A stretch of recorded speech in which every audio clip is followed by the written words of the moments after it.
ಈ ಸಿನಿಮಾ ಅನ್ಸ ಈಗ cinema review ಮಾಡ್ತಾ ಹೋಗೋಣ. ನನಗನ್ಸಿದ್ದು, ನನಗೆ ಕುತೂಹಲ ಕೇಳಿಸಿದ್ದು, ಮಾರ್ನಮಿ ಅಂತ ಹೇಳಿ. ಅಂದ್ರೆ ನಾವು ಒಂದ್ ಲೈನಲ್ಲಿ ಈ ಸಿನಿಮಾನ ಬಣ್ಣಿಸ್ಬೇಕು ಅಂದ್ರೆ, ಜೀವನನೇ ಒಂಥರ ಕುಣಿತ ಸರ್.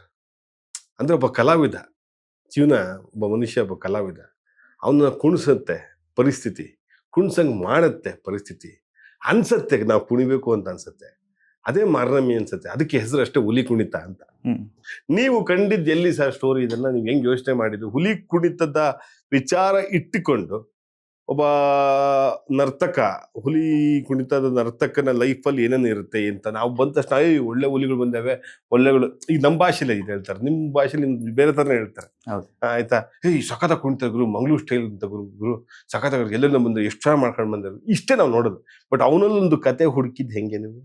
ಪ್ರತಿಯೊಬ್ಬರಲ್ಲೂ ಇರುತ್ತೆ ಸರ್. ಅಂದ್ರೆ ಈಗ ಒಬ್ಬ ಸಾಮಾನ್ಯ ವ್ಯಕ್ತಿ, ಅವನು ಅದೇ don't judge a book by it's cover ಅಂತೀವಲ್ಲ, ಎದುರುಗಡೆ ನೋಡೋಂಗಿಲ್ಲ. ಅವ್ರ ಹಿನ್ನೆಲೆ ಆಗಿರ್ಬೋದು, ಅವ್ರ ಲೈಫ್ ಆಗಿರ್ಬೋದು, ಅದರಲ್ಲಿ ಸುಮಾರು ಕಥೆಗಳಿರುತ್ತೆ, ಪ್ರತಿಯೊಬ್ಬರಲ್ಲೂ ಇರುತ್ತೆ. ಸೊ ನನಗೆ ಈ ಕಥೆ ನಾಯಕ ಚೇತು, ನಾನು ಇವನ್ ಟ್ರೈಲರಲ್ಲೂ ಹೇಳ್ತೀನಿ, ಅಂದರೆ ಕರಾವಳಿ ಭಾಗದ ಚೇತು ಎಂಬ ಯುವಕನ ಕತೆ ನಾ ಹೇಳ್ತೀನಿ ಅಂತ. ನಾನು ಬೇರೇನೂ ಹೇಳ್ತೀನಿ ಅಂತ ಹೇಳಿಲ್ಲ, ಅದನ್ನು ನಾನು ನೀಟಾಗಿ ಹೇಳಿದ್ದೆ, ಚೇತು ಎಂಬ ಯುವಕನ ಕಥೆನ ಹೇಳ್ತೀನಿ ಅಂತ.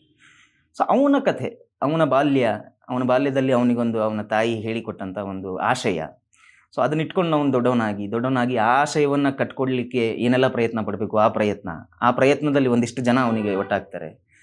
ಆ ಆಶಯವನ್ನು ಅವ್ನು ಕಟ್ಕೊಳ್ಳಿಕ್ಕೆ ಸಾಧ್ಯ ಆಗತ್ತಾ, ಮುರಿದು ಹೋಗುತ್ತಾ ಅನ್ನೋದೇ ಕಥೆ. ಸೊ ಅದೇ, ಅಂದರೆ ಈ ಕಥೆನ ನನಗೆ ಹೇಳಬೇಕಾದ್ರೆ, ನಾನೊಬ್ಬ ಕರಾವಳಿ ಭಾಗದವನಾಗಿ ನಮ್ಮಲ್ಲಿ ಸಾವಿರಾರು ಕಲ್ಚರ್ಗಳು ಇನ್ನೂ ಎಕ್ಸ್ಪ್ಲೋರ್ ಮಾಡುವಂಥದ್ದಿದೆ. ಎಷ್ಟೋ ವಿಷಯಗಳಿದೆ, ಹುಡುಕಿದ್ರೆ ಎಷ್ಟೋ ವಿಷಯಗಳು ಸಿಗುತ್ತೆ, ಎಲ್ಲ ಭಾಗದಲ್ಲೂ ಸಿಗುತ್ತೆ. ಈಗ ಉತ್ತರ ಕರ್ನಾಟಕಕ್ಕೆ ಹೋದ್ರೆ ಅಲ್ಲಿ ಕೂಡ ಸಿಗುತ್ತೆ.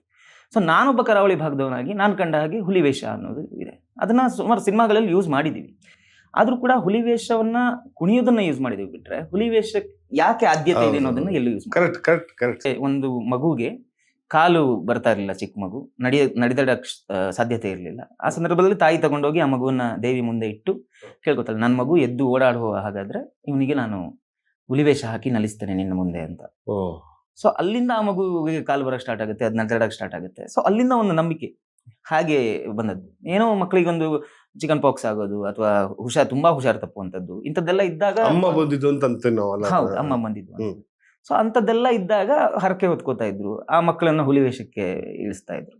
ಸೊ ಇದು ಆ ಟೈಮಿಂದ ಹಾಗೆ ಸ್ಟಾರ್ಟ್ ಆಗಿದ್ದು.